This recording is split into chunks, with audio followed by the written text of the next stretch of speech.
नमस्कार, मी अश्विन बापट. सकाळचे 6 वाजता आहेत. आपण बघताय एबीपी माझा आणि अर्थातच आज आहे महानिकालाचा दिवस. त्याच्यामुळे महाकव्हरेज तुम्ही एबीपी माझावर बघणार आहात. 48 जागा, 100 रिपोर्टर्स आणि सलग तास महाकव्हरेज. आणि अर्थातच आपल्या सगळ्यांना प्रश्न पडलाय तो म्हणजे दिल्लीच्या तख्तावर पुन्हा एकदा मोदी बसणार का?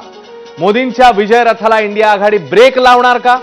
64 कोटी 20 लाख मतदारांनी कुणाला कौल दिलाय? काही वेळातच देशाच्या सत्ता संघर्षाचा सगळ्यात मोठा फैसला आपल्या समोर येणार आहे. आणि एबीपी माझावर हे महाकव्हरेज तुम्ही दिवसभर बघणार आहात. तज्ञ विश्लेषक देखील आपल्या सोबत असणार आहेत. मात्र पुढच्या काही मिनिटांमध्ये ही धाकधूक जी आहे ती आणखी वाढत जाईल आणि संध्याकाळपर्यंत चित्र स्पष्ट होईल की दिल्लीच्या तख्तावर नेमकं कोण आरूढ होतंय.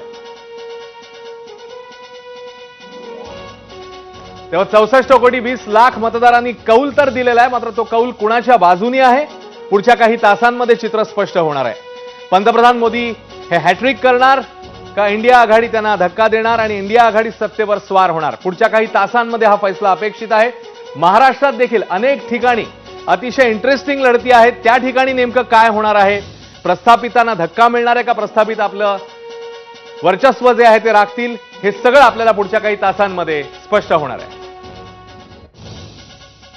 दरम्यान निकालाआधीच भाजपने आपलं खातं उघडलंय. भाजपचे